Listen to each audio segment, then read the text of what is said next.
વાસ્તવિકતા જીવનની છે.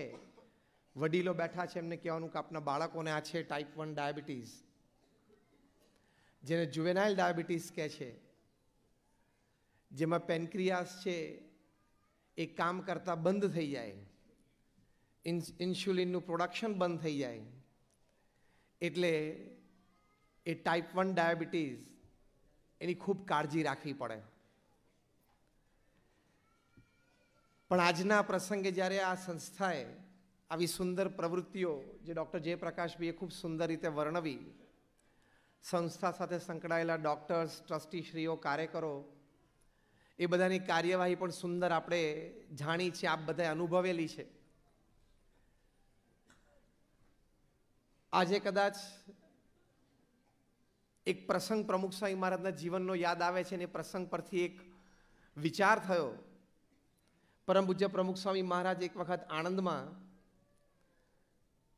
ડૉક્ટર જનક પટેલના દવાખાનાનું ઉદ્ઘાટન કરવા માટે પધાર્યા, અને ત્યાં ઉદ્ઘાટન પ્રસંગ પૂરો થયો અને ડૉક્ટર જનક પટેલે આશીર્વાદ માગે કે સ્વામી, મારું દવાખાનું ખૂબ સારું ચાલે એવા આશીર્વાદ આપો.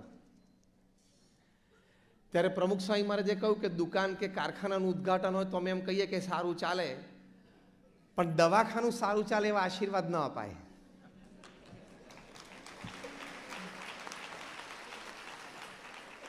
એમ કહીને પ્રમુખ સ્વામી મહારાજે વાત કરી કે આજે અમે એવી પ્રાર્થના કરીએ છીએ કે જે દર્દી તમારે ત્યાં આવે એ બધા ખૂબ સાજા થઈને જાય, એવી પ્રાર્થના કરીએ છીએ. એમ એ પ્રસંગ પરથી મને એવો વિચાર આવે છે કે જે બાળકો જેડીએફમાં જોડાય એ તમામ બાળકોની સાચવણી ખૂબ સારી થાય, એમનું ભાવિ પણ ખૂબ સુંદર બને, એવો યશ જેડીએફને મળે, એ માટે આપણે આ સંસ્થા માટે આજે પ્રાર્થના કરીએ છીએ. પણ સાથે એ પણ પ્રાર્થના કરીએ છીએ કે જેડીએફની મેમ્બરશિપ દિવસે દિવસે ઘટે અને આ સંસ્થા બંધ થાય.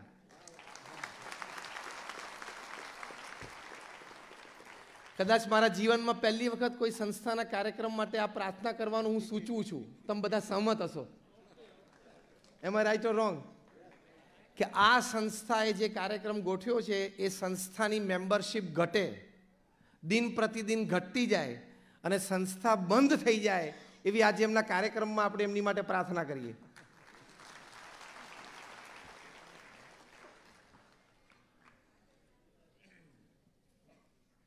અને જે જેડી બાળકો છે, જુવેનાઇલ ડાયાબિટીસ છે, ટાઈપ 1 ડાયાબિટીસ છે, તમે બાળકો અહીંયા બેઠા છો, એના માતા પિતા વડીલશ્રીઓ પણ અહીંયા બેઠા છો.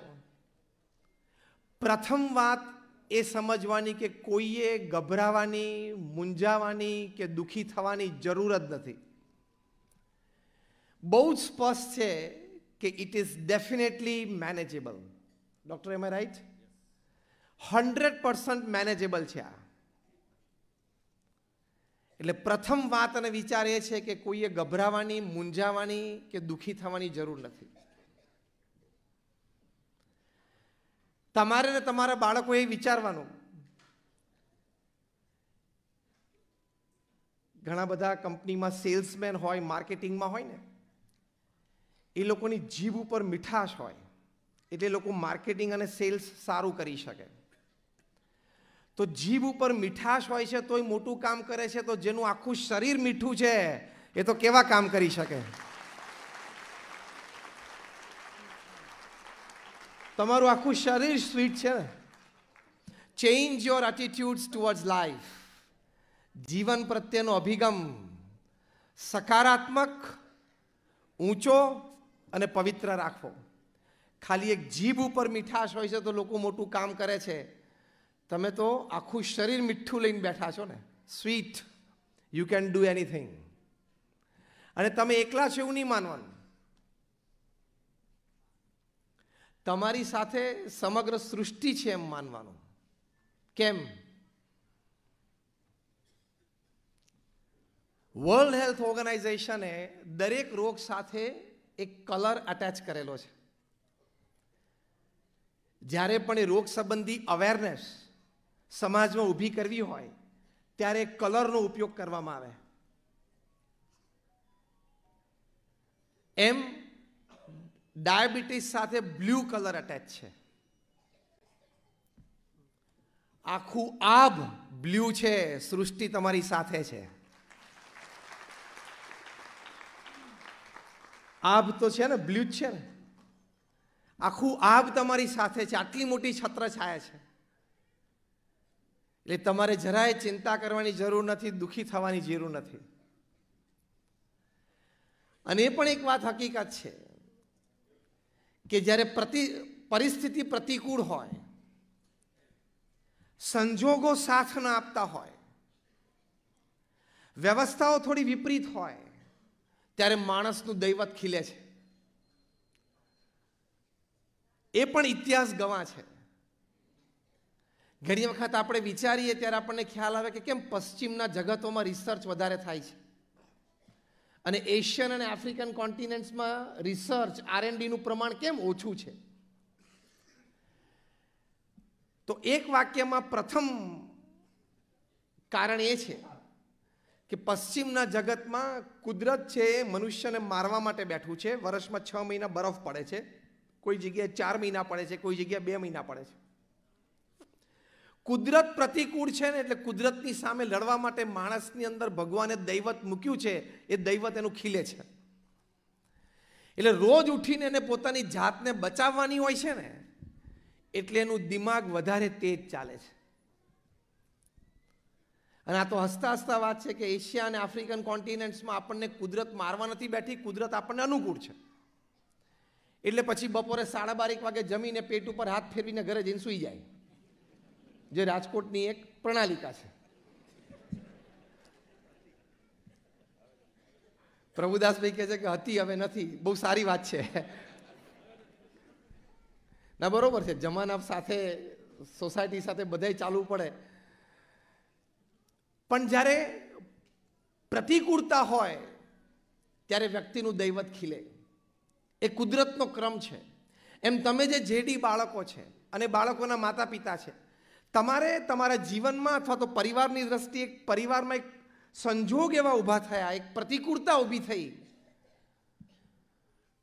તો એ સંબંધી વિચારો, એ સંબંધી ભાવનાઓ, એ સંબંધી પ્રવૃત્તિઓ, એ પણ તમારું દૈવત વધારે ખીલવે છે. એટલે obstacles are necessary in life. એ દ્રષ્ટિકોણ પહેલા રાખજો કે જીવનમાં અવરોધ જરૂરી છે. અવરોધ હોય તો માણસનું દૈવત ખીલે, એની શક્તિઓ ખીલે. કારણ કે ભગવાને ઘણી બધી લેટન્ટ ટેલેન્ટ્સ આપણામાં મૂકેલી છે. ઘણી બધી લેટન્ટ ટેલેન્ટ્સ આપણામાં મૂકેલી છે.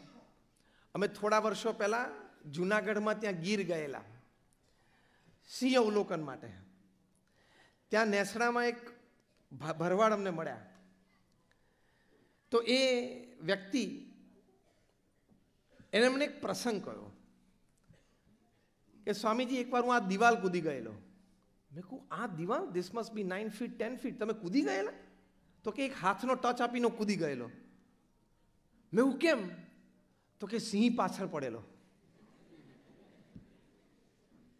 પછી મેં કહ્યું, હવે અત્યારે કૂદી શકો? તો કે ના, હવે અત્યારે ના કૂદાય, એ સિંહ પાછળ પડવો જોઈએ. આ સાચો બનેલો પ્રસંગ છે.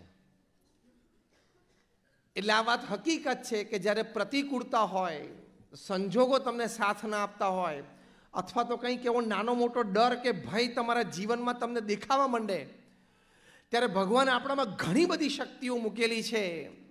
વિચાર, ભાવના અને પ્રવૃત્તિ, ત્રણેય પ્રકારે શક્તિઓ બહાર આવતી હોય છે. અને એ શક્તિ પછી બહુ મોટું કામ કરી જાય. તમે જોશો ઘણા બધા પ્રસિદ્ધ અને સફળ રમતવીરો આજે પૃથ્વી પર એવા છે જે જેડી હતા અને છે. ઘણા બધી મોટી કંપનીઝના CEOs ને MDs એવા છે કે જે જુવેનાઇલ ડાયાબિટીસ છે. ઘણા બધા જાહેર જીવન જીવનારી વ્યક્તિઓ પણ એવી છે કે જે જુવેનાઇલ ડાયાબિટીસ છે. એટલે એની પરથી એક વાત સ્પષ્ટ છે કે આ રોગ એવો નથી કે તમારી પ્રગતિને, તમારી સફળતાને રૂંધી શકે. થોડું ધ્યાન રાખવાનું છે, પણ as I said it is manageable. ડાયટથી મેનેજેબલ છે, એક્સરસાઇઝથી મેનેજેબલ છે, અને એક ડિસિપ્લિન ઇન્સ્યુલિન રેજીમ હોય તો ઇટ ઇઝ મેનેજેબલ. નિક જોનાસનું તમે નામ સાંભળ્યું હશે, તમે લોકોએ વધારે સાંભળ્યું હશે. બહુ સારા ગિટારિસ્ટ છે. એ નિક જોનાસ બ્રધર્સના લીડ સિંગર અને લીડ ગિટારિસ્ટ છે. એ 13 વર્ષના હતા ત્યારે એક દિવસ મંચ ઉપરથી પરફોર્મન્સ આપતા આપતા ચાલુ કાર્યક્રમે પડી ગયા અને બેભાન થયા. તાત્કાલિક એમને હોસ્પિટલ લઈ જવામાં આવ્યા. ત્યારે એમની શુગર 700 હતી, 700. અને નિદાનમાં ખ્યાલ આવ્યો કે હી ઇઝ અ જેડી, એને જુવેનાઇલ ડાયાબિટીસ છે. પછી તો જે કાળજી અને સંભાળ પરિવાર તરફથી હોય એક બાળકની, એ બધી થઈ. 2 જ વર્ષ પછી 15 વર્ષની ઉંમરે 2007ની સાલમાં યુરોપમાં એક દેશમાં જુવેનાઇલ ડાયાબિટીસ ફાઉન્ડેશનનો એક આવો કાર્યક્રમ હતો. આવા જ કાર્યક્રમમાં નિક જોનાસ ત્યાં પોતે બાળકોને મનોરંજન આપવા માટે, જેમ ડૉક્ટર જયપ્રકાશભાઈ વાત કરી કે JDF, એફ એટલે પછી ફન, મેજિક, એમ ફન આપવા માટે એમને ગિટારિસ્ટને બોલાવેલા. અને એ વખતે પણ નિક જોનાસે કોઈ ચાર્જ નહીં કરેલો, જેમાં કલાકારો આજે પ્રેમથી, લાગણીથી તમને હૂંફ આપવા માટે આવ્યા છે. તેમણે કોઈ ચાર્જ નહીં કરેલો અને એ ગિટાર વગાડતા હતા. સામે બધા જેડી બાળકો બેઠા હતા, એમના વડીલો, માતા પિતા બેઠા હતા. બધાને જોઈને એટલા બધા ભાવ વિભોર થયા, લાગણીશીલ થઈ ગયા કે 15 વર્ષની ઉંમરે નિક જોનાસે આ કાર્યક્રમમાં જાહેરાત કરી કે હું પણ તમારી જેમ જેડી છું. ત્યારે દુનિયાને ખબર પડી કે આટલો એક બાળ તારલો એ જેડી છે, જુવેનાઇલ ડાયાબિટીસ છે. પણ એમણે વાત કરી, અને હમણાં પણ એક આર્ટિકલમાં એમણે લખ્યું, બહુ જ સુંદર શબ્દો લખ્યા છે. પહેલું જ વાક્ય એમણે લખ્યું છે, don't take it so hard in your life. કે આ વસ્તુને તમારે જીવનમાં સિરિયસલી લેવાની જરૂર જ નથી. Don't take it so hard. આ વસ્તુ જ્યારે સંપૂર્ણ મેનેજેબલ જ છે, ત્યારે તમે શું કામ આટલી બધી વાત એ સિરિયસલી લો છો? તમે નહીં જ લેતા હો, નથી જ લેતા, પણ કદાચ થોડી પણ ચિંતા હોય તો એ કાઢી નાખજો. બીજું વાક્ય એનાથી પણ સુંદર બોલ્યા. પહેલું વાક્ય આ બોલ્યા કે don't take it so hard, એટલે કે બહુ સિરિયસલી કે ગંભીરતાપૂર્વક આમાં ખોવાઈ જવાની જરૂર નથી. અને બીજું વાક્ય બોલ્યા કે if you decide to set your goal, you can divert your mind towards your goal, away from this, and you can be successful in life. તમે એક ધ્યેય નક્કી કરી નાખો ને, અને ધ્યેય માટે તમે પ્રયત્નશીલ અને પરિશ્રમી તમે રહો, તો તમારું મન છે, તમારા વિચારો છે, એ તમારી આ જે ઉણપ છે એમાંથી બહાર નીકળી જશે. સતત એ તરફ તમારું લક્ષ્ય રહેશે. તમને ખબર પણ નહીં પડે કે આવું મને જીવનમાં ક્યારે હતું અથવા છે. ડાયવર્ઝન આપવું પડે. ઘણી બધી વસ્તુઓ જીવનમાં એવી છે ને, એને હેડ ઓન ના લેવાય. સીધું સામસામે ટકરાવાય નહીં, એને જરા પેસેજ આપી દેવો પડે, એટલે એની બધી શક્તિ આપણને કોઈ પણ પ્રકારનો ઇફેક્ટ ના આપે. તો એક ડૉક્ટર બનવું છે, મારે ચાર્ટર્ડ એકાઉન્ટન્ટ બનવું છે, મારે એન્જિનિયર બનવું છે, મારે કંપની સેક્રેટરી થવું છે, મારે કોઈ સારા ડેવલપર થવું છે, મારે કોઈ સારા જ્વેલર થવું છે. એ કોઈ પણ એક સારો નિર્ણય, એક ગોલ, એ અત્યારથી બાળકોએ તમારે પણ નક્કી કરવો અને માતા પિતાએ પણ એમાં મદદરૂપ થવું. તો આ મુખ્ય કારણ નિક જોનાસ એમના ચરિત્રમાં, એટલે કે એમના એક આર્ટિકલમાં પોતાના પ્રસંગ દ્વારા વાત કરે છે કે મારું મન મેં મારી જે કળા હતી ગિટાર વગાડવાની એમાં પરોવી દીધું. મારું મન મેં મારી કળામાં પરોવી દીધું, તો મને ક્યારેય આ ઉણપ છે એ મને દેખાણી નહીં. એટલે તમારી ઉણપને તમારે તાકાતમાં ફેરવવી હોય તો મન ઉણપ તરફ નહીં રાખવાનું, એક ધ્યેય બાંધીને ધ્યેય તરફ મન રાખવાનું. તો કોઈ દિવસ એ ઉણપ તમારા મન ઉપર ક્યારેય સવાર નહીં થઈ શકે, ક્યારેય સવાર નહીં થઈ શકે. જો તમે એક ધ્યેય બાંધશો તો ઘણી બધી ઉણપ, તમારે ડાયાબિટીસની ઉણપ છે, કોઈ ફિઝિકલી ચેલેન્જડ હોય, કોઈને કોઈ બીજી રીતે મસ્ક્યુલર ડિઝીઝીસ હોય, પણ એક નક્કી કર્યું, એક વાત નક્કી થઈ તો ચોક્કસ એનું મન ડાયવર્ટ થાય જ છે. આ પ્રસંગે તમારે લોકોએ તો એક મન ડાયવર્ટ કર્યું એ બેસ્ટ થિયરી છે. It is the best solution. અને સોલ્યુશન મળે પછી કોઈ ક્વેશ્ચન નથી.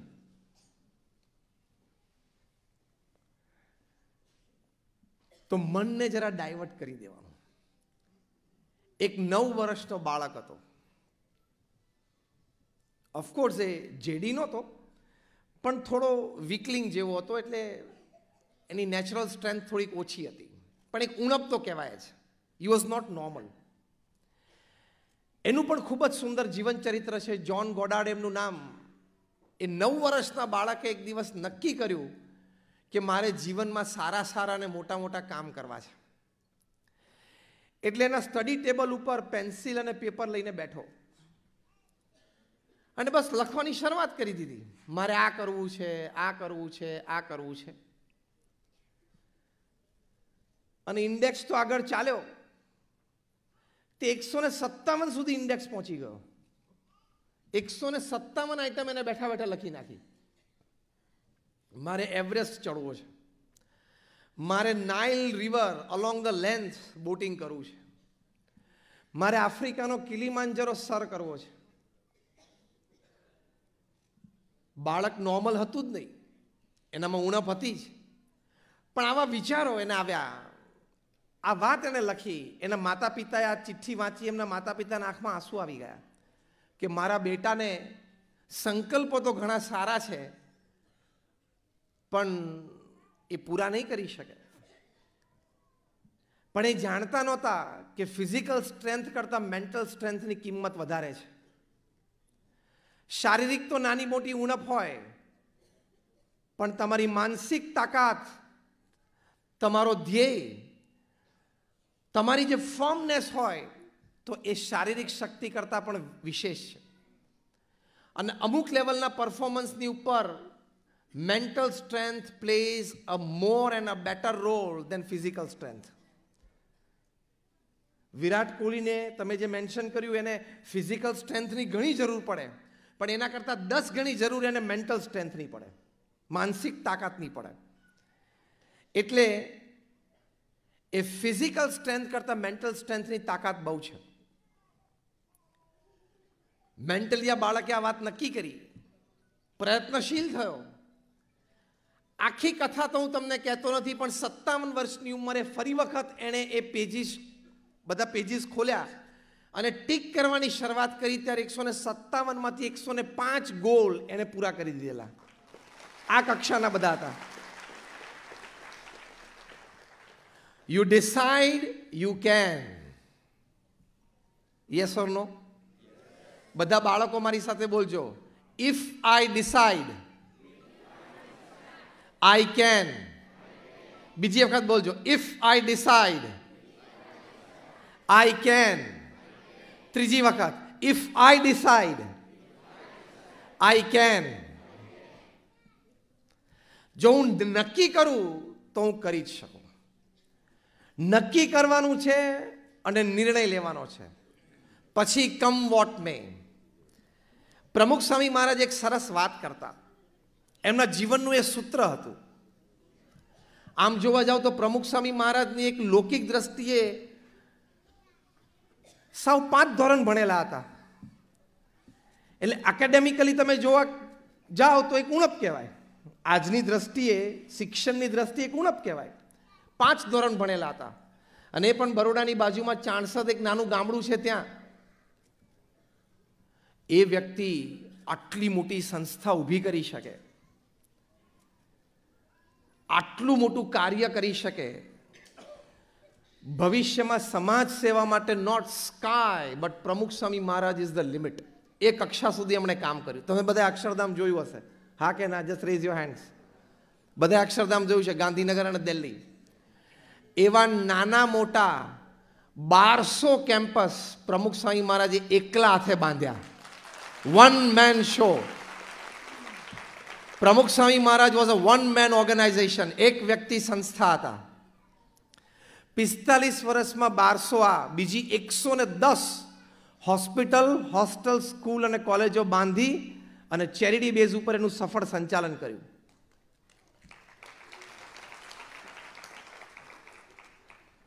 પિસ્તાલીસ વર્ષના એમના ગુરુપદમાં એમણે 1300 સંસ્થાઓ બાંધી. એમાં ગાલાવાડ રોડનું રાજકોટનું મંદિરની સામે કેમ્પસમાં આપણી હોસ્ટેલ છે, એ બધું આવી ગયું. 1300 સંસ્થાઓ બાંધીને ઊભી કરી અને એનું સફળ સંચાલન કર્યું 45 વર્ષમાં. એટલે દર વર્ષે લગભગ 25 સંસ્થાઓ ઊભી કરી. હું તમને જે બ્રેકઅપ આપું છું ને, તમને હું જે આ વાક્ય બોલ્યો ને કે સમાજ સેવા માટે સ્કાય નહીં પણ પ્રમુખ સ્વામી ઇઝ ધ લિમિટ, અને પ્રમુખ સ્વામીનું માપદંડ સમાજ સેવા માટે લે કે આપણે બહુ સારી સમાજ સેવા કરી. પ્રમુખ સ્વામી મહારાજની સરખામણીમાં કેટલી થઈ એ માપદંડ થશે. He will be the barometer.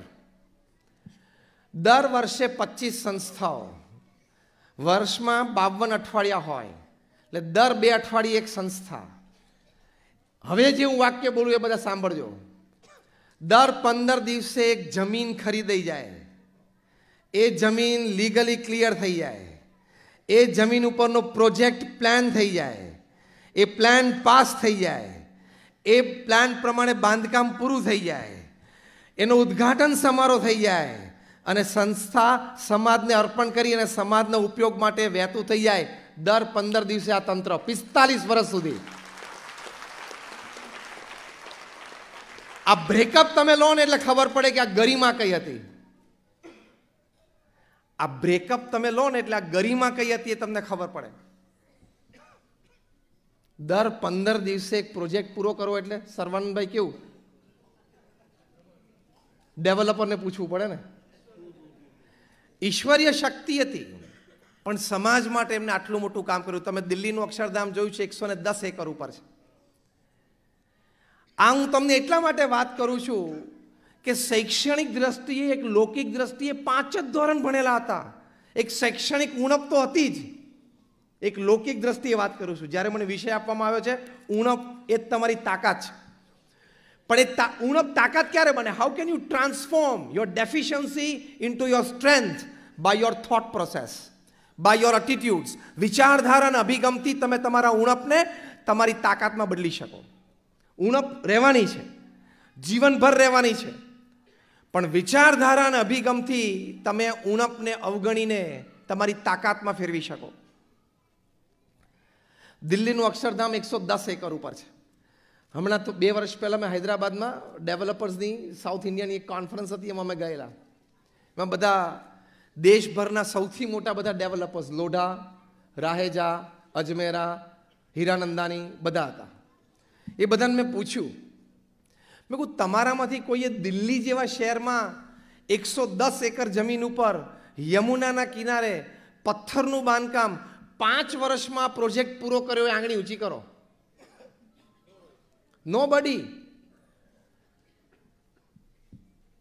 પછી ધીમેથી એક વાક્ય હું બોલ્યો, પાછો નોન રેસિડેન્શિયલ, નોન કમર્શિયલ. હા, બાંધીને વેચવાનું નહોતું. Non residential, non commercial project.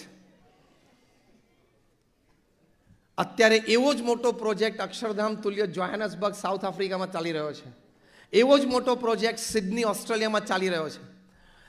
અને એનાથી પણ મોટી વાત આપણા સૌ માટે ગૌરવ સમાન, હમણાં 6 મહિના પહેલાં તમે સમાચાર સાંભળ્યા હશે અને વાંચ્યા હશે કે અબુધાબીના રાજા હિઝ રોયલ હાઇનેસ શેખ ઝૈયદ, એમણે દુબઈ અબુધાબી એક્સપ્રેસ હાઈવે પર 27 એકર જગ્યા BAPS સંસ્થાને ગિફ્ટમાં આપી કે તમે અક્ષરધામ અહીંયા બનાવો.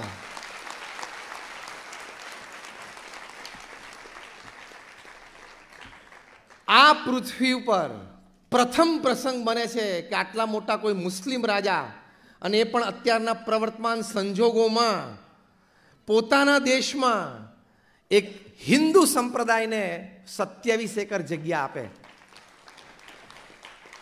એક શૈક્ષણિક ઉણપ ધરાવતી વ્યક્તિ એ આટલી મોટી સંસ્થા ઊભી કરે. અને હમણાં 20-25 દિવસ પહેલાં અબુધાબીમાં રણમાં અમે એનું ખાતમુહૂર્ત પણ કર્યું. એ પ્રોજેક્ટ પણ અમે 2.5 વર્ષમાં પૂરો કરશું. 2022ની સાલમાં અમારા ગુરુહરિ મહંત સ્વામી મહારાજ અમેરિકાનું અક્ષરધામ 265 એકરનું ઓપન કરશે.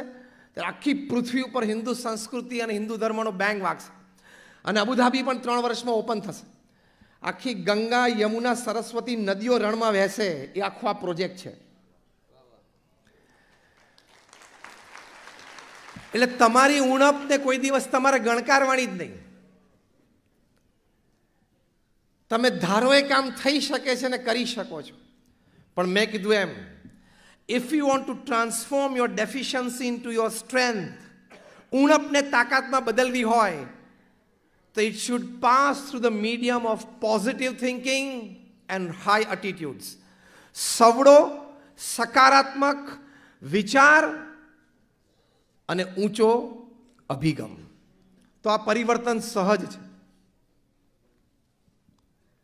તો એ આ મોટી વાત છે. આ તો મેં તમને નિક જોનાસની વાત કરી. ઘણા બધા આવા છે કે આવા વિચારધારાથી અને અભિગમથી. એક બીજી પણ એક પ્રસંગે મેં વાત વાંચેલી. એક મિસ્ટર ફિલ સુધરલેન્ડ, એમણે પણ ટાઈપ 1 ડાયાબિટીસ હતો, એટલે કે પોતે જેડી બાળક હતા. સાયકલિસ્ટ હતા. He wanted to be a pro cyclist, એટલે પ્રોફેશનલ. એક દિવસ ચક્કર આવ્યા, પડી ગયા, હોસ્પિટલ લઈ ગયા, ત્યારે ખબર પડી કે તો એને જુવેનાઇલ ડાયાબિટીસ છે. એટલે એના માતા પિતાને તો આમ જરા વજ્રપાત થયો કે આ શું થઈ ગયું. એ બાળક જ્યાં સુધી મચ્યોર થયો ત્યાં સુધી ખૂબ એની સંભાળ રાખી, અને બાળક સમજતો થયો, મોટો થયો, એટલે સંભાળ રાખતો થઈ ગયો. પણ એને નક્કી કર્યું કે મારે મારા જેવા બાળકોને ભેગા કરવા. જેમ અહીંયા અપુલભાઈએ નક્કી કર્યું, એમની સંસ્થાએ નક્કી કર્યું કે આવા બાળકોને આપણે ભેગા કરવા. એમ બધા બાળકોને ભેગા કરવા કે જેની પાસે ટાઈપ 1, એટલે જેને ટાઈપ 1 ડાયાબિટીસ હોય. 11 દેશોમાંથી લગભગ 113 બાળકો એમણે મેમ્બરશિપ નોંધાવી. એમણે બધાને સાયકલનો શોખ જગવ્યો. એક રીત. બેઝિકલી મેં શું વાત કરી, તમારા માનસ ઉપરથી આ રોગ મને છે અથવા મારા બાળકને આ રોગ છે એવું તમે કાઢી નાખો. એ નીકળી જાય એની માટે એક ધ્યેય નક્કી કરવાનો. તો આમણે 113 બાળકોને સાયકલિંગમાં ઇન્ટરેસ્ટ જગાવ્યો કે લેટ અસ ઓલ બી પ્રોફેશનલ સાયકલિસ્ટ. અને આખી એક ટીમ ઊભી કરી અને ટીમનું નામ આપ્યું TT1 સાયકલ. એમને નક્કી કર્યું અને એનું સૂત્ર શું લખ્યું? સાયકલિંગ એટલે રાઇડ ઓન બાઇસિકલ નહીં, નોર્મલી હોય ride on bicycle, ride on insulin. એનું પેટા સૂત્ર શું નક્કી થયું? Ride on insulin. મજા આવે એવું સૂત્ર છે ને. અને આજે એ સંસ્થા ગૌરવ લે છે કે 113માંથી લગભગ 60 જેટલા એમના સાયકલિસ્ટ કોઈને કોઈ નાની મોટી સ્પર્ધામાં, એમાંથી લગભગ 15 જેટલા સાયકલિસ્ટ નેશનલ લેવલની સ્પર્ધામાં, એમાંથી લગભગ 3 કે 4 જેટલા સાયકલિસ્ટ ઇન્ટરનેશનલ સ્પર્ધાઓમાં ગોલ્ડ મેડલ્સ કે સિલ્વર મેડલ્સ મળેલા છે. અને તમામ બાળકો અને એના માતા પિતા આ ફિલ સુધરલેન્ડના આભારી છે કે તમે અમારા બાળકને એક દિશા આપી દીધી, એક ધ્યેય આપી દીધો, એને દોડતો કરી દીધો, એના માનસ ઉપરથી એને ટાઈપ 1 છે એ ભૂસી નાખ્યું, અને આટલું મોટું કાર્ય તમે એમના જીવનમાં કરી શક્યા. તો આ તો મેં તમને 1-2 પ્રસંગો કીધા, આવા હજારો પ્રસંગો છે. તો આ જ માર્ગદર્શન છે, આ જ સમજણ છે, અને આ જ રાહ છે કે વિચારધારા અને અભિગમ એ ઊંચા અને સવડા રાખજો તો your deficiency will become your strength. એટલે કે તમારી ઉણપ છે તમારી તાકાત બની જશે. એ વિચારમાંનો પહેલો વિચાર મેં તમને ગોખાવ્યો કે if I decide I can. બીજો મોટો વિચાર સાથે એ છે કે એકવાર તમે ડિસાઇડ કરી લો પછી એ વાત, એની પ્રક્રિયા, એની શિસ્ત એને હંમેશા પકડી રાખવાની અને જાળવી રાખવાની. રાત દિવસ પછી એ ધ્યેય પાછળ મંડી પડવાનો, તો you will live a normal life. Phil સુધરલેન્ડે એક ઇન્ટરવ્યુમાં એમને પૂછવામાં આવ્યું કે કદાચ કોઈ એવું દવાનું સંશોધન થાય કે દવાના કોર્સથી આ ટાઈપ 1 નીકળી જાય, ધારો કે કદાચ સંશોધનો તો ખૂબ ચાલુ જ હશે, પણ એવું સંશોધન થઈ ગયું, ધારો કે જેમ માથું દુખતું હોય ને એક ગોળી લઈએ છીએ અને સૂઈ જઈએ તો સવારે આપણે ફ્રેશ થઈ જઈએ છીએ, એવી કોઈક દવા શોધાઈ ગઈ, ધારો કે ટાઈપ 1 ડાયાબિટીસ માટે, અને જે કંઈ એનો કોર્સ હોય, મહિનાનો, 3 મહિનાનો, 6 મહિનાનો, જે કંઈ હોય, અને એ કર્યા પછી આ ટાઈપ 1 ડાયાબિટીસ એટલે કે આ જુવેનાઇલ ડાયાબિટીસ સંપૂર્ણ નાબૂદ થઈ જાય એવી દવા શોધાઈ જાય તો તમને કેટલો હરખ થાય, એવું ફિલ સુધરલેન્ડને પૂછવામાં આવ્યું. ત્યારે ફિલ સુધરલેન્ડે એવો જવાબ આપ્યો, બહુ આશ્ચર્યકારક જવાબ એમને આપ્યો કે એ દવા જો શોધાઈ જાય ને હું દવા લઉં ને મારામાંથી ટાઈપ 1 ડાયાબિટીસ નીકળી જાય ને તો પછી મારે એબનોર્મલ લાઈફ જીવવી નથી, મારી આ લાઈફ નોર્મલ છે. હું એ રોગમુક્ત થઈ જઈશ ને તો મારી એબનોર્મલ લાઈફ થઈ જશે, કારણ કે અત્યારે મારી સિસ્ટમ સેટ થઈ ગઈ છે. મારું ઉઠવાનું, બેસવાનું, એક્સરસાઇઝ, ડાયટ એ બધું એટલું સેટ થઈ ગયું છે ને કે મારે જોઈએ છે, કારણ કે હવે મારે બીજી લાઈફસ્ટાઈલ જોઈતી નથી. એટલે તમે જેને નોર્મલ માનો છો ને એને અમે 113 જણા રાઇડ ઓન ઇન્સ્યુલિન સંસ્થાવાળા અમે એને એબનોર્મલ માનીએ છીએ.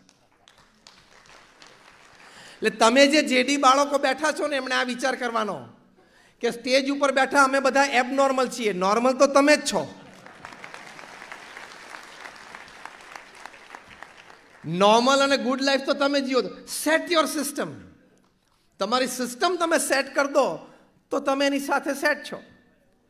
જેમ જો દુનિયામાં જુદા જુદા પ્રાંતમાં લોકો રહે છે, એ પ્રાંતના વાતાવરણ વ્યવસ્થા પ્રમાણે ખાણીપીણી કે પહેરવેશ બધું એને રૂટીન થઈ જાય છે ને. જેમ ઉત્તર ધ્રુવ પાસે કે દક્ષિણમાં એન્ટાર્કટિકા પાસે કોઈ રહેતા હોય તે લોકોને ખબર જ છે કે મારે 12 મહિના ગરમ કપડાં પહેરવાના, એને ખબર જ છે કે મારે 12 મહિના ગરમ કપડાં પહેરવાના. તો આપણે એમ સમજીએ છીએ કે આને બિચારાને 12 મહિના ગરમ કપડાં પહેરવાના, હા કે ના, એવું સમજીએ છીએ ને, યસ ઓર નો? એ લોકો શું કહે છે, મારી માટે નોર્મલ છે. એ અહીંયા આવે ને તો એમ કે તમે લોકો એબનોર્મલ છો, તમે લોકો ગરમ કપડાં પહેરતા જ નથી.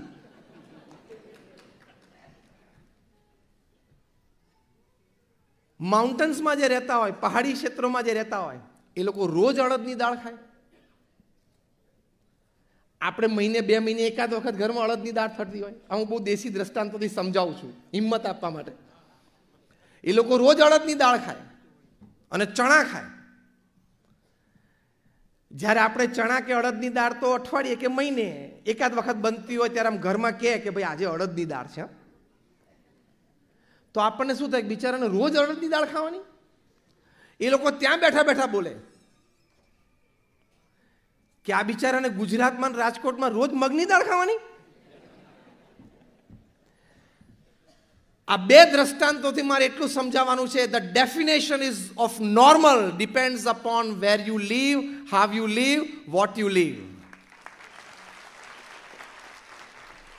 એટલે કે નોબડી ઇઝ એબનોર્મલ. પૃથ્વી ઉપર કોઈ એબનોર્મલ છે જ નહીં, ખાલી એનું નોર્મલનું વર્ટિકલ જુદું છે, નોર્મલનું ફિલ્ડ જુદું છે. જેમ ડોક્ટર ડોક્ટર છે, સાયન્ટિસ્ટ સાયન્ટિસ્ટ છે, ક્રિકેટર ક્રિકેટર છે, આર્ટિસ્ટ આર્ટિસ્ટ છે. દરેકનું ફિલ્ડ જુદું છે, એમ દરેકની નોર્મલ જુદું છે. એટલે તમારે એમ પણ નહીં બોલવાનું કે type 1 is the new normal.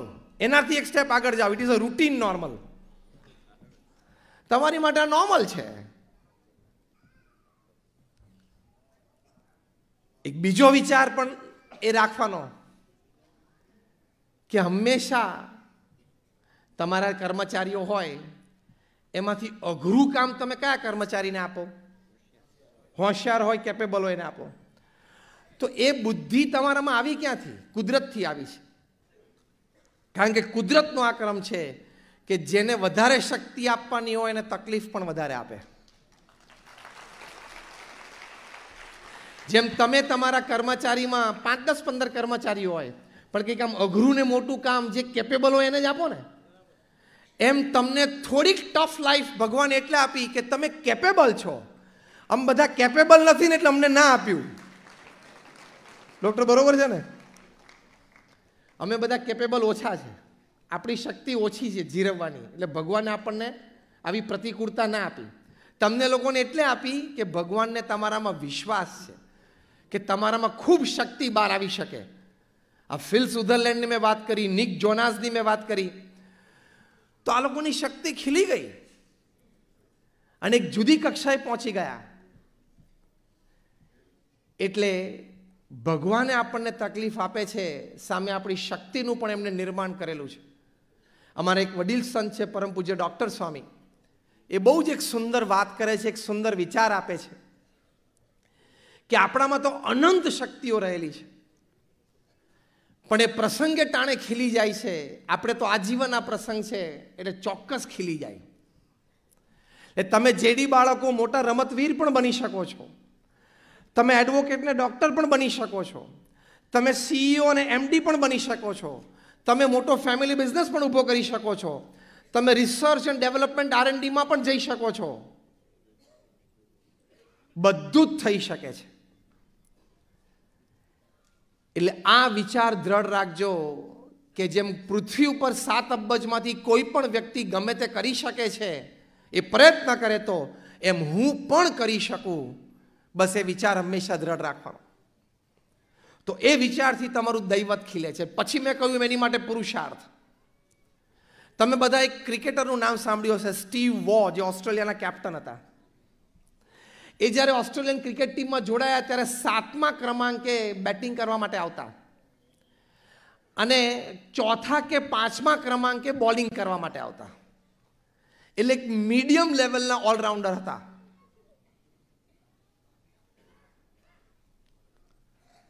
એમની કારકિર્દી ખૂબ જ ઉજ્જવળ રહી. One of the world's most successful captain રહ્યા. એ રિટાયર થયા ત્યારે રીડર્સ ડાયજેસ્ટે બહુ સુંદર આર્ટિકલ લખેલો અને આર્ટિકલનું ટાઇટલ બહુ સરસ હતું. હજી મને યાદ છે title, the gentle side of cricket tough guy. એમાં એમણે લખેલું, સ્ટીવ જોબ્સ ઇન્ટરવ્યુમાં બોલ્યા કે હું 7મા ક્રમાંકે બેટિંગ કરતો હતો, 4થા કે 5મા ક્રમાંકે બોલિંગ કરતો હતો, પણ મેં નક્કી કરેલું કે એક દિવસ હું ઓસ્ટ્રેલિયાનો કેપ્ટન થઈશ. હું ઓન ફિલ્ડ હોઉં કે ઓફ ફિલ્ડ હોઉં, I always kept my self telling that one day I will become the captain of Australia. અને બન્યા. એમ આવા ઊંચા અભિગમ સાથે તમે હંમેશા જીવો તો કામ થઈ જ શકે. કોઈ ખચકાટ નહીં રાખવાનો, કોઈ શરમ નહીં રાખવાની, કોઈ પણ જાતની વરીઝ નહીં રાખવાની. અને આપણી ઉણપ છે તો એ ઉણપને તાકાતમાં ફેરવી નાખવા માટે પરિબળો પણ ઘણા બધા છે. પ્રમુખ સ્વામી મહારાજ બિલ ક્લિન્ટનને મળ્યા 2000ની સાલમાં અમેરિકામાં. ત્યારે પ્રમુખ સ્વામી મહારાજની ઉંમર 80 વર્ષની હતી. બિલ ક્લિન્ટન અમેરિકાના પ્રેસિડેન્ટ હતા. He was running for his second presidency. Florida માયામીમાં 22 મિનિટની મુલાકાત થઈ. બિલ ક્લિન્ટન અંગ્રેજી બોલે, પ્રમુખ સ્વામી મહારાજ એક શબ્દ સમજે નહીં. પ્રમુખ સ્વામી મહારાજ ગુજરાતી બોલે, બિલ ક્લિન્ટન એક શબ્દ સમજે નહીં. હવે આ ઉણપ તો કહેવાય, એક લૌકિક દ્રષ્ટિએ ભાષાકીય મર્યાદા તો કહેવાય જ. પણ પ્રમુખ સ્વામી મહારાજે આખું વ્યવસ્થા તંત્ર અને સંસ્થા એટલી ઊભી કરેલી કે બંનેના વાર્તાલાપમાં વચ્ચે જે ઇન્ટરપ્રિટર સંત હતા, દુભાષ્ય સંત હતા, એ ઇંગ્લેન્ડની સારામાં સારી ઇન્સ્ટિટ્યૂટમાંથી ભણેલા હતા. અંગ્રેજીનું ગુજરાતી કરે ને ગુજરાતીનું અંગ્રેજી કરે. પણ એ 22 મિનિટનો વાર્તાલાપ તમે જુઓ તો પ્રમુખ સ્વામી મહારાજના ચહેરા ઉપર જરાય શરમ કે ખચકાટ નહોતા કે મને જરાય અંગ્રેજી આવડતું નથી, આ તો બિલ ક્લિન્ટન અમેરિકાના પ્રેસિડેન્ટ સાથે હું વાર્તાલાપ કરી રહ્યો છું અને આવું અંગ્રેજી બોલે છે, આવો શક્તિશાળી માણસ. જરાય શરમ ને જરાય ખચકાટ નહીં. I am doing the best I can, he is doing the best he can. Simple attitude. એમને જે સારામાં સારું આવડે છે એ કરે છે, મને જે સારામાં સારું આવડે છે હું કરું છું. સિમ્પલ અભિગમ એ રાખવાનો. કેમ આ મને નથી આવડતું, કેમ આ નથી ફાવતું એ વિચારવાનું જ નહીં. મને જે ફાવે છે, મને જે અનુકૂળ છે, મને ગમે છે, હું શ્રેષ્ઠ કરું છું. કરવાનું શ્રેષ્ઠ એ અભિગમ રાખીએ તો આ ઉણપથી કોઈ દિવસ તમને ખચકાટ શરમ નહીં લાગે. એટલે આ ઉણપને તાકાતમાં ફેરવવા માટે એક બીજો વિચાર આ છે કે તમારું એક વ્યવસ્થા તંત્ર, એક વાતાવરણ, આજુબાજુના સંઘ અને સાથીઓ પણ એવા રાખો કે બધાની તાકાત ભેગી થાય. બહુ જ મોટા એક બિઝનેસમેન હતા એન્ડ્રયુ કાર્નેગી, $1 બિલિયનર હતા, મોટો સ્ટીલ બિઝનેસ હતો. 5-7 ધોરણ ભણેલા હતા. એ મૃત્યુશૈયા ઉપર હતા ત્યારે એમના પર્સનલ સેક્રેટરીએ પૂછ્યું કે sir what you would like to have return on your Tom. ત્યાં પ્રથા છે કે ભાઈ કોઈ મોટા માણસ મૃત્યુ પામે તો એના કોફિન ઉપર કેવા શબ્દો લખવાય એને પૂછી લે અને એમના હાથે લખાવી લે. તો એન્ડ્રયુ કાર્નેગીએ કહ્યું કે લખ. અને આજે પણ એમના ટોમ ઉપર એક સરસ વાક્ય છે, એ ઉણપને તાકાતમાં કેવી રીતે ફેરવી શકે એની માટેની ખૂબ સુંદર જીવન ભાવના છે, દૈવત અને હિંમત છે. એ વાક્ય એવું લખેલું છે કે તમે મારા કોફિન ઉપર એવું લખજો કે your lies a man who during his lifetime employed and gave salaries to people who were more intelligent and talented than him. કે મારા કોફિન ઉપર તમે એવું લખજો કે અહીંયા એક એવો માણસ સૂતો છે કે જેણે પોતાના જીવનકાળ દરમિયાન પોતાથી વધારે બુદ્ધિશાળી, પોતાથી વધારે હોશિયાર એવા લોકોને પોતાને ત્યાં નોકરીએ રાખ્યા અને એને પગાર આપ્યા. એવું લખજો કે પોતાથી વધારે બુદ્ધિશાળી, પોતાથી વધારે હોશિયાર એવા માણસોને પોતાને ત્યાં નોકરીએ રાખ્યા અને એને પગાર આપ્યા. એવું લખજો ને એવું લખેલું છે. એટલે ઉણપ જ નથી. તમારો અભિગમ ઊંચો હોય ને તો તમે તમારાથી પણ વધારે ઇન્ટેલિજન્ટ માણસ કરતાં વધારે કામ કરી શકો છો. પ્રમુખ સ્વામી મહારાજના જીવન પ્રસંગો આપણે જોયા, એન્ડ્રયુ કાર્નેગી જેવી વ્યક્તિઓના પ્રસંગો જોયા, સ્ટીવ વોના આપણે પ્રસંગો જોયા. તો હકીકત છે ઇટ કેન હેપન. એટલે આવા અભિગમો સાથે તમારે જીવવાનું. ક્યારેય નિરાશા, ડિપ્રેશન, સ્ટ્રેસ આવવા જ નહીં દેવાના. ડૉક્ટરે એક ચિઠ્ઠી લખવાની વાત કરી, એમાં બધાના નામ લખવાની વાત કરી, અને પછી ખિસ્સામાં રાખવાની વાત કરી, અને પછી સુગંધ આવે એની વાત કરી. બહુ સુંદર વાત કરી. એમ હું તમને એક બીજી ચિઠ્ઠી લખવાની વાત કરું. તમારે રોજ ચિઠ્ઠીમાં લખવાનું ડિપ્રેશન, પછી એના 5 ટુકડા કરીને ઘા કરવાનો. બીજી ચિઠ્ઠીમાં લખવાનું સ્ટ્રેસ, પછી એના 5 ટુકડા કરીને ડસ્ટબિનમાં નાખવાના. ત્રીજો ચિઠ્ઠી લખવાની વરી, ચિંતા, એના 5 ટુકડા કરવાના અને એને ડસ્ટબિનમાં નાખવાના. રોજ આ પ્રેક્ટિસ કરવાની. It tax you 3 minutes. આ બહુ મોડર્ન મેનેજમેન્ટ સિસ્ટમથી હું તમને અમુક વાતો સમજાવું છું કે ટોપ ક્લાસ મેનેજમેન્ટ ગુરુસ છે, જીમ કોલિન્સ, ઓગ મિન્ડિનો, કેન બ્લેન્ચાર્ડ, એ આવી બધી નાની નાની વ્યક્તિગત પ્રેક્ટિકલ ક્રિયાઓ શીખવાડે જેથી તમે હંમેશા બુસ્ટેડ રહો. એટલે ડૉક્ટરે એક ચિઠ્ઠી રાખવાની વાત કરી અને હું ચિઠ્ઠી ફાળવાની વાત કરું છું. પણ 2 પ્રયોગ કરવાના છે, બંને પ્રયોગ કરવાના છે. તો પ્રેક્ટિકલ પ્રયોગ છે. Do it every day. તમારો બાળક ના કરી શકે તમે માતા પિતા કરો. જો બેટા તને ટાઈપ 1 ડાયાબિટીસ છે ને, એમાં કોઈક દિવસ કદાચ ડિપ્રેશન આવે, જો હું લખું છું ફાડી નાખા ચિઠ્ઠીને, એટલે બાળક ફાળે. આ બધી ઇમેજ એના હૃદયમાં ક્રિએટ થશે. આ બધું એના માનસ પર ઉપર નાનપણથી ઇફેક્ટ કરશે, કારણ કે નાના હોય ત્યારે બધી જીબી ફ્રી હોય.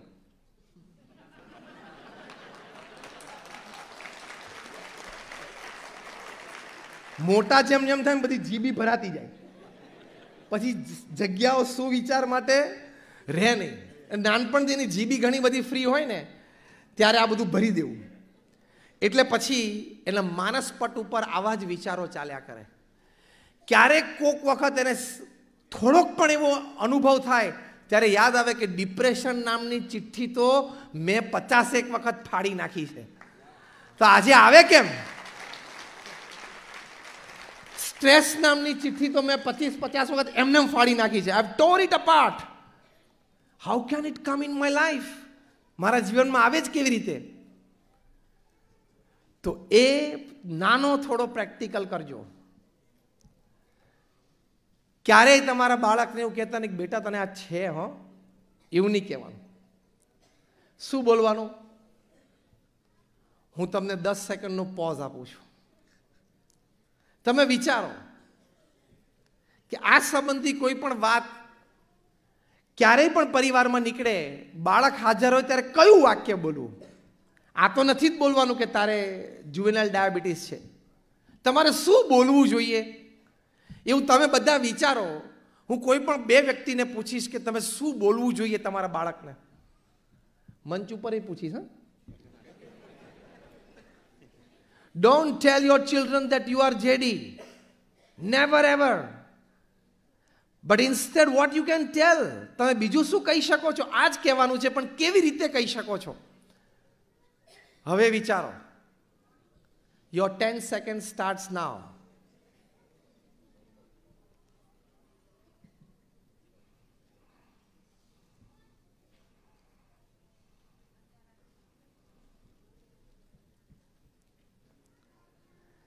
જેડી બાળકોના પિતાશ્રીઓ હાથ ઊંચો કરો તો.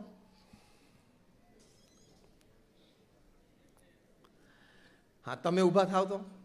તમે આમ શું વાક્ય બોલો? તમે તમારા બાળકને શું શીખવાડો?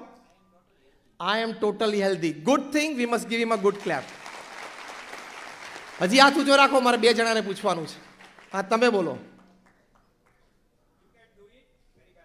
You can do it very well. તું આ કરી શકે છે ને ખૂબ સારી રીતે કરી શકે છે. પોઝિટિવ લેંગ્વેજ જ બોલવાની.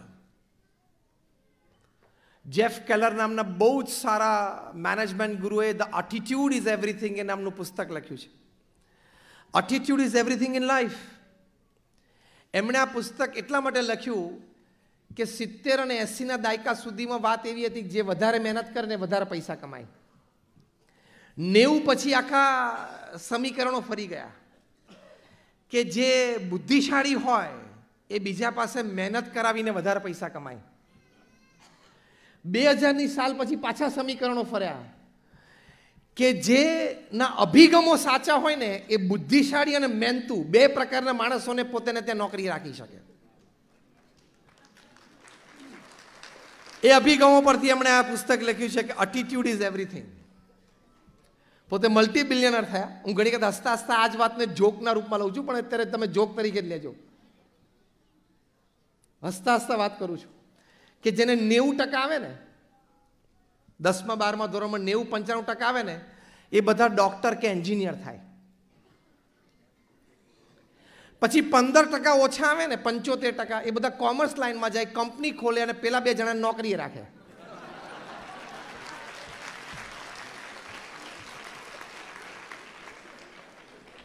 હજી 15% ઓછા આવે ને, 60%, એ પબ્લિક લાઈફમાં જાય પેલા 2 માટે પોલિસી નક્કી કરે. એવું જ હોય છે. હજી 15% ઓછા આવે ને, 45% એ અંડરવર્લ્ડમાં જઈને આગલા 3 કંટ્રોલ કરે. જસ્ટ અ જોક છે, ફોર અ લાઇટર મોમેન્ટ.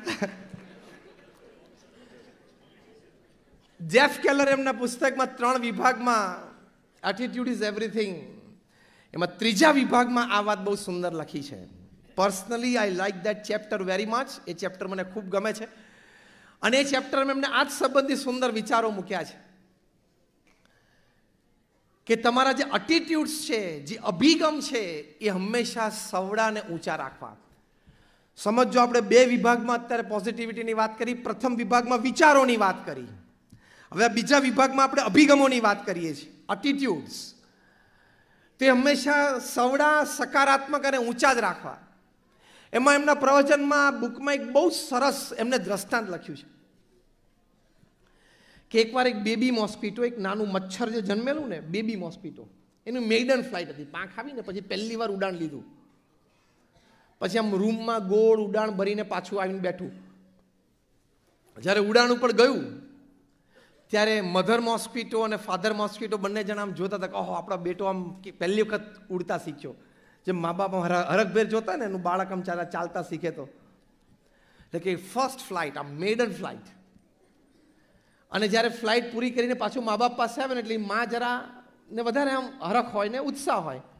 એના માએ પૂછ્યું મધર મોસ્કીટો કે હાઉ વોઝ યોર ફ્લાઇટ, આમ પહેલું તારું ઉડાણ કેવું રહ્યું?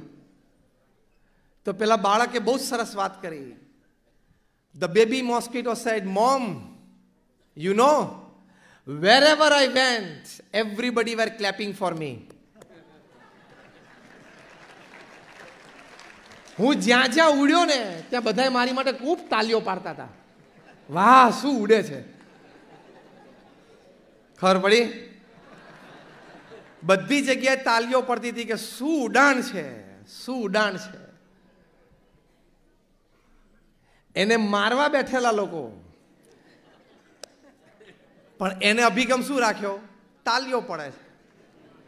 એમ જેડી બાળકો એવું નહીં રાખવાનું કે ભગવાને મને ઉણપ આપી, ભગવાને મને એક્સ્ટ્રા તાકાત બહાર લાવવાની એક તક આપી.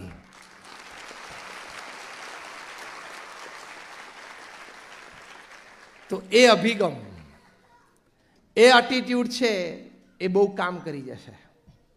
નકારાત્મક અને નીચા અભિગમ રાખવાના નહીં, નહીં તો પ્રગતિ નહીં થાય, સફળતા નહીં મળે. અમેરિકા આટલી મહાસત્તા છે અને હમણાં અઠવાડિયા પહેલા દેખાડી દીધું કે એક કક્ષાની મહાસત્તા છે, જે ધડાકો કર્યો છે ઈરાનમાં. એટલે મહાસત્તા છે જ, જંગલમાં સિંહ સાથે દુશ્મની હોય જ નહીં.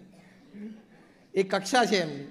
R&D power, air power, dollar power, દુનિયાની પ્રથમ 50 મોટી સંસ્થાઓ એના ડોલર પાવર ઉપર ચાલે છે. એટલે એ અલાયદું જ છે.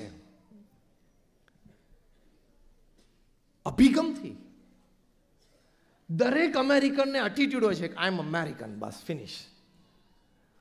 હું દુનિયા પર રાજ કરવા જ સર્જાયેલો છું, દુનિયા મારી ગુલામ જ છે. અમે કહીએ એમ જ નક્કી થાય, એ લોકો કે જ નક્કી થાય. તમારા ડાયાબિટીસના લેવલ પણ એ લોકો કે પ્રમાણે નક્કી થાય. બ્લડ પ્રેશરના અને કોલેસ્ટ્રોલના લેવલ પણ એ લોકો નક્કી કરે એમ નક્કી થાય. અત્યારે તમે કહો છો કે 80/120 બ્લડ પ્રેશર નોર્મલ કહેવાય, કાલે અમેરિકા નક્કી કરે ને તો 60/100 ને નોર્મલ કરી નાખે. હા, નક્કી એ લોકોએ કરવાનું હોય છે. અને આપણે ઊભા ઊભા આખી દુનિયાએ ભલે ભલે એટલું જ કરવાનું હોય છે, કારણ કે આ બધા આંકડા એમણે જ નક્કી કરેલા છે. એમને દવાઓ તમને ખૂબ ખવડાવી હોય એટલે કોલેસ્ટ્રોલનું લેવલ ડાઉન કરી નાખે કે આ આટલું આવે ને એટલે તમારે ચેતી જ જવાનું, ધડાકો થશે જ, તમે ગોળીઓ લેવા માંડો. એટલે બધું ત્યાંથી નક્કી થાય છે. પણ એનું કારણ શું છે?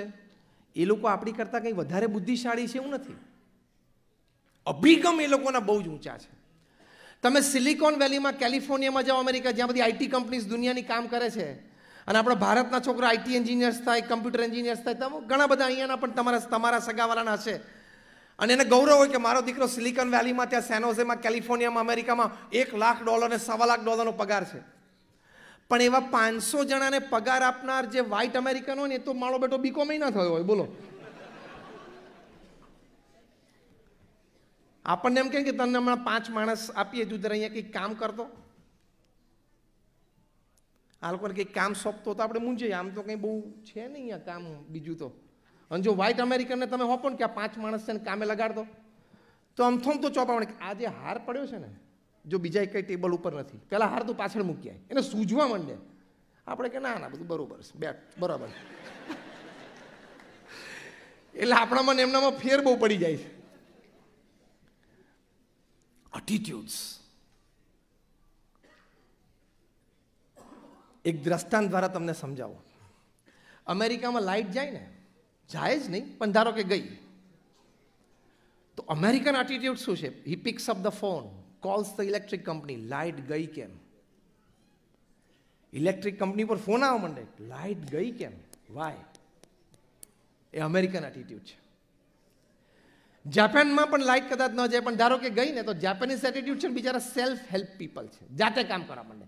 એટલે ઘરમાંથી ક્યાંક સ્ટૂલ ખુરશી શોધી આવે અને ચડીને પોતાનો ફ્યુઝ પહેલાં ચેક કરે કે ભાઈ આપણા ફ્યુઝમાં કંઈ તકલીફ નથી, કારણ કે જાપાનીઝ બધા સેલ્ફ હેલ્પ પીપલ છે, જાતે કામ કરવા માંડે. અને ઇન્ડિયામાં લાઇટ ગઈ હોય ને તો ખાલી બારી ખોલે, બધાની ગઈ ને જાય.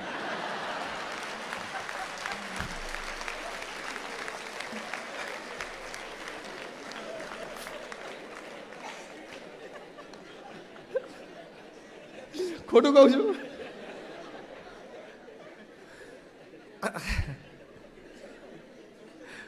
અને પછી ગંજી અને લેંગો પહેરીને ઓટલે બેસી જાય.